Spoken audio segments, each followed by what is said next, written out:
여기 중국의 경제 위기로 가족이 파산 직전에 놓였고 미국에서의 취업도 비자 문제로 불가능해진 중국 유학생이 있습니다. 결국 이도저도 못한 채 무모한 선택을 하게 되는데요. 어떤 선택인지 사연 들어보러 가겠습니다. 구독과 좋아요 꾹 눌러주세요. 안녕하세요. 저는 하버드 대학교 컴퓨터공학과 중국 유학생 리웨이입니다. 저의 대학 생활이 끝나가는 마지막 학기였어요. 그날의 강의실은 여느 때와 다름없이 차갑고 건조했죠. 하지만 제 마음은 그 어느 때보다 뜨겁게 타오르고 있었죠. 교수님은 최신 AI 프레임워크와 클라우드 컴퓨팅 기술에 대해 열정적으로 설명하고 계셨습니다. 여러분, 이 기술들이 곧 우리의 미래를 바꿀 겁니다. GPT-4와 같은 대규모 언어 모델들이 클라우드 환경에서 어떻게 최적화되어 운영되는지 살펴보겠습니다. 교수님의 말씀이 귓가에 맴돌았어요. 평소라면 저도 이 흥미진진한 주제에 푹 빠져들었겠지만 그날은 달랐습니다. 제 머릿속은 온통 다른 생각으로 가득 차 있었거든요. 취업은 어떻게 해야 하지? 비자는? 가족들은? 이런 걱정들이 머릿속을 맴돌았죠. 창밖으로 보이는 보스턴의 가을 풍경도 평소와는 다르게 느껴졌어요. 아름다운 단풍나무들이 제 불안한 마음을 더욱 두드러지게 만드는 것 같았습니다. 옆자리에 에밀리가 제 표정을 눈치챘는지 작은 목소리로 물었어요. 리웨이, 괜찮아? 안색이 안 좋아 보여. 저는 그저 미소로 답할 뿐이었습니다. 어떻게 말해야 할지 몰랐거든요. 제 마음속 복잡한 감정들을 어떻게 설명할 수 있을까요? 수업이 끝나갈 무렵 교수님께서 갑자기 주제를 바꾸셨어요. 자, 여러분, 졸업이 얼마 남지 않았네요. 취업 준비는 어떻게 돼가고 있나요? 이 말에 강의실 전체가 술렁이기 시작했습니다. 그 순간 제 심장이 쿵 하고 내려앉는 것 같았어요. 옆자리의 제시카가 자랑스럽게 말했어요. 저는 구글에서 인턴십을 하고 있어요. 정규직으로 전환될 가능성이 높대요.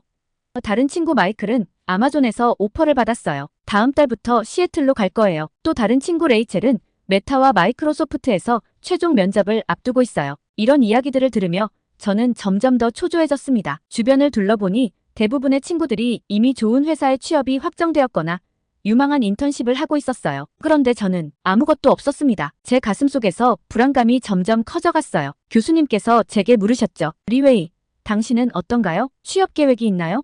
그 순간 모든 시선이 저에게 집중되었어요. 저는 침을 꿀꺽 삼키며 대답했습니다. 아직 확실한 건 없습니다. 열심히 지원 중이에요. 제 목소리가 떨리는 것을 숨기려 애썼지만 다들 알아차렸을 거예요. 그 순간 제 머릿속에 학생 비자 만료일이 번개처럼 스쳐 지나갔어요. 시간이 얼마 남지 않았다는 사실이 저를 더욱 불안하게 만들었죠. 이대로 중국으로 돌아가야 하나? 하지만 지금 중국 경제 상황은 고향에 계신 부모님의 걱정 어린 얼굴이 떠올랐습니다. 수업이 끝나고 캠퍼스를 걸어가며 저는 깊은 한숨을 내쉬었습니다. 봄바람이 얼굴을 스치며 지나갔지만 그 상쾌함조차 제 무거운 마음을 달래주지 못했어요. 하버드 야드를 지나며 다른 학생들의 밝은 웃음소리가 들렸지만 그 소리가 왠지 멀게만 느껴졌습니다. 기숙사로 돌아와 책상에 앉아 노트북을 펼쳤습니다. 화면에는 수십 개의 회사 지원 페이지가 열려 있었죠. 하나씩 지원서를 작성하면서도 제 마음 한구석에선 불안감이 자라나고 있었어요. 과연 될까? 내가 부족한 걸까? 아니면 운이 없는 걸까?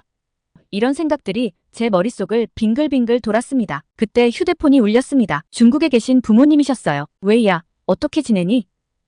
어머니의 목소리에서 걱정이 묻어났습니다. 잘 지내고 있어요, 엄마. 취업 준비 열심히 하고 있어요. 제 대답은 밝게 들리려 노력했지만 사실 마음속으로는 울고 싶었죠. 부모님께 실망을 안겨드리고 싶지 않았어요. 그들은 제가 하버드에서 공부할 수 있도록 모든 것을 희생하셨으니까요. 전화를 끊고 창밖을 바라보았어요. 하버드의 아름다운 캠퍼스가 눈앞에 펼쳐져 있었지만 그 풍경조차 제겐 무겁게 느껴졌습니다. 이곳에서의 마지막 날들이 될지도 모르는데 생각하니 가슴이 아팠어요. 4년 동안 꿈꿔왔던 미래가 이렇게 불확실해질 줄은 몰랐습니다. 더욱 걱정되는 것은 중국으로 돌아가야 할 상황이에요. 최근 중국 정부가 IT 산업, 특히 인공지능과 빅데이터 분야에 대한 규제를 강화하고 있거든요. 제가 전공한 컴퓨터 공학 분야가 정부의 눈엣 가시가 된 셈이죠. 알리바바, 텐센트 같은 대기업들도 대규모 구조조정을 하고 있다는 소식을 들었어요. 새로운 인재 채용은 거의 동결 상태라고 해요. 친구에게서 들은 이야기로는 작년에 졸업한 선배 중 컴퓨터 공학 전공자들의 취업률이 역대 최저를 기록했대요. 많은 졸업생들이 전공과 무관한 일을 하거나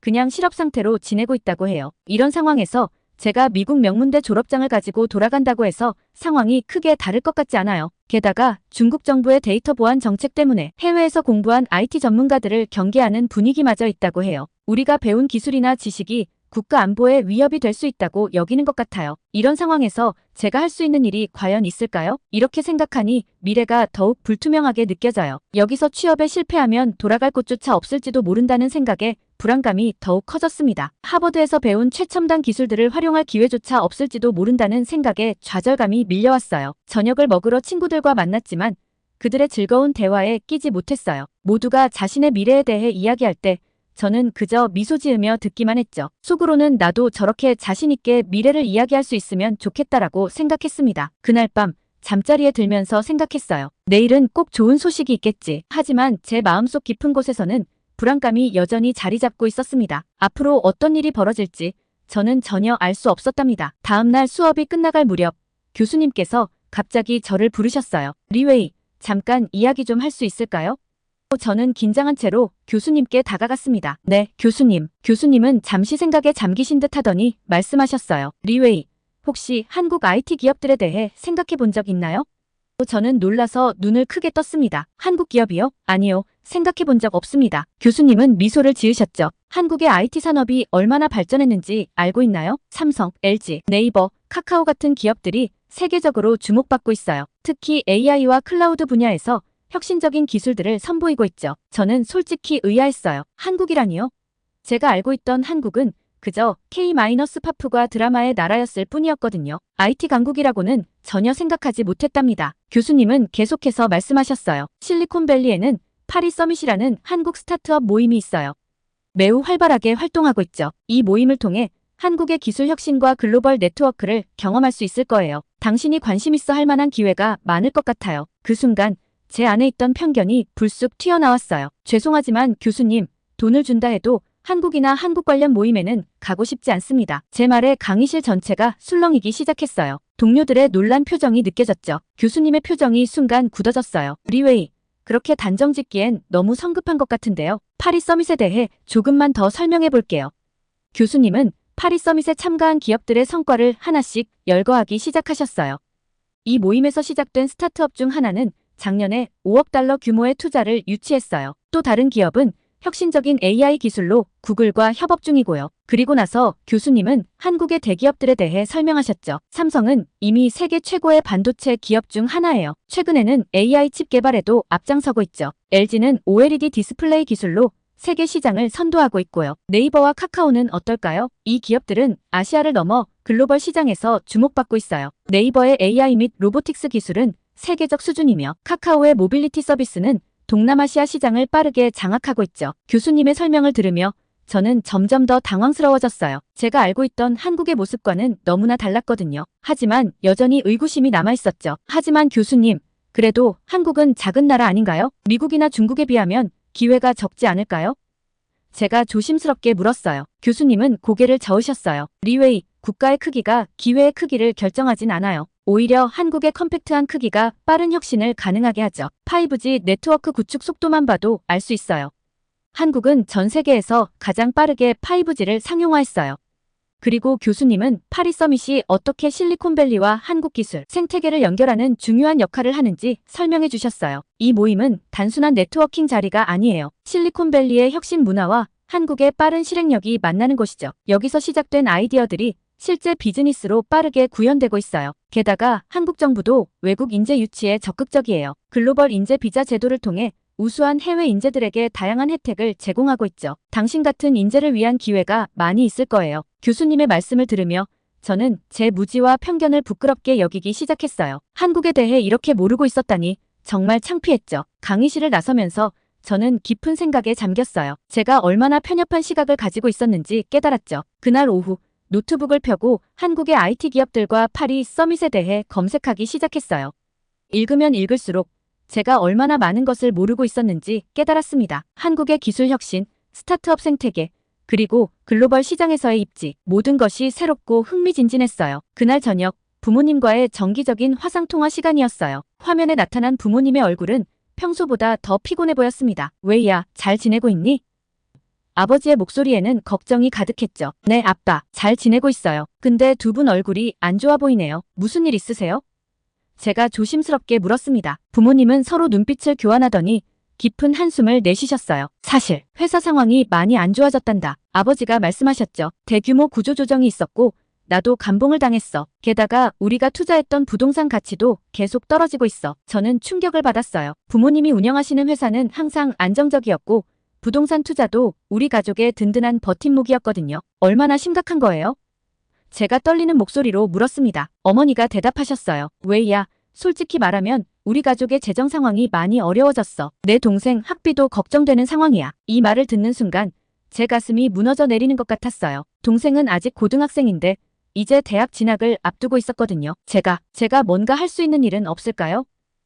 저도 모르게 말이 나왔습니다. 부모님은 강하게 고개를 저으셨어요. 아니야, 웨이. 넌 내 앞길을 걱정해야 해. 우리는 어떻게든 헤쳐나갈 테니까. 하지만 부모님의 말씀이 제 마음을 편하게 해주지는 못했어요. 오히려 더 큰 책임감을 느꼈죠. 대화를 마치고 나서 저는 오랫동안 멍하니 앉아 있었어요. 중국의 현실이 이렇게 빠르게 나빠지고 있다니 믿기 힘들었습니다. 그때 옛 고등학교 친구인 리앙에게서 메시지가 왔어요. 웨이, 너도 들었어? 우리 동네 절반이 실직자가 됐대. 나도 일자리를 잃을까봐 걱정이야. 리앙의 메시지를 읽으며 저는 더욱 불안해졌어요. 리앙은 중국의 유명 IT 기업에서 일하고 있었거든요. 그곳에서조차 이런 상황이라니. 이어서 다른 친구 메이리에게서도 연락이 왔습니다. 웨이, 난 결국 해외 취업을 알아보기로 했어. 중국에선 미래가 보이지 않아. 메이리의 말에 저는 깊은 생각에 빠졌어요. 해외 취업, 저도 그 길을 진지하게 고민해봐야 할까요? 하지만 어디로 가야 할지, 어떻게 시작해야 할지 막막했습니다. 그날 밤 잠들기 전에 베이징의 옛 동네 사진들을 찾아봤어요. 제가 자랐던 거리,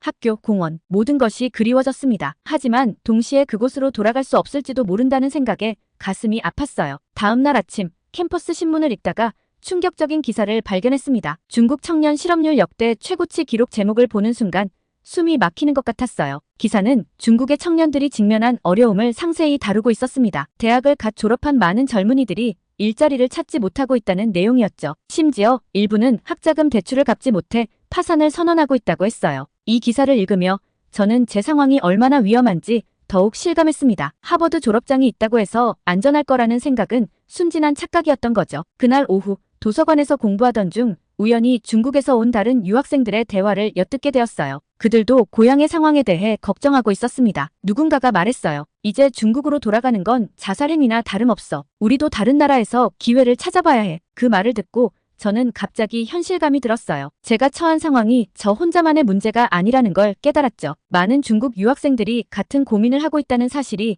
어떻게든 위안이 되었습니다. 그날 밤 저는 오랜만에 일기를 썼어요. 오늘 나는 내 조국의 현실과 마주했다. 두렵다. 하지만 동시에 이것이 새로운 기회가 될 수도 있다는 생각이 든다. 어쩌면 이 위기가 나를 더 넓은 세상으로 밀어내는 계기가 될지도 모른다. 일기를 쓰며 저는 문득 교수님이 말씀하셨던 한국의 IT 기업들과 파리 서밋에 대해 떠올렸어요.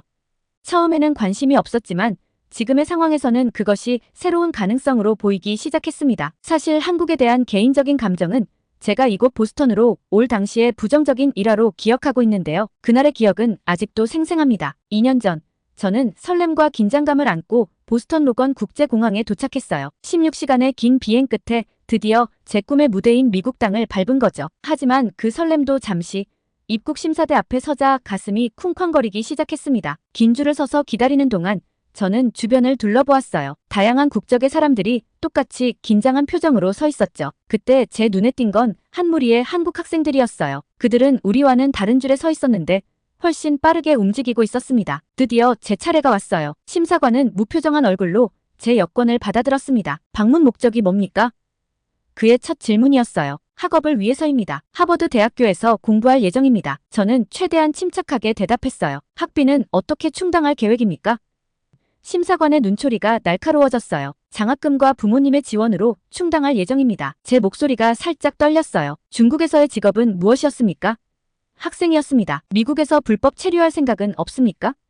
절대 그럴 생각이 없습니다. 질문은 계속 이어졌고 저는 점점 더 긴장되었어요. 땀이 나기 시작했고 손바닥이 축축해졌습니다. 심사관의 표정은 여전히 차가웠어요. 그때였어요. 옆 심사대에서 한국 학생들이 빠르게 통과하는 모습이 보였습니다. 심사관들은 그들의 여권을 보자마자 미소를 지으며 웰컴 투 더 유나이티드 스테이츠라고 말하고 있었어요. 어떤 학생은 추가 질문도 없이 그냥 통과했습니다. 저는 그 광경을 보며 내심 분노가 치밀어 올랐어요. 왜 우리는 이렇게 까다롭게 대하면서 그들은 쉽게 보내주는 거지?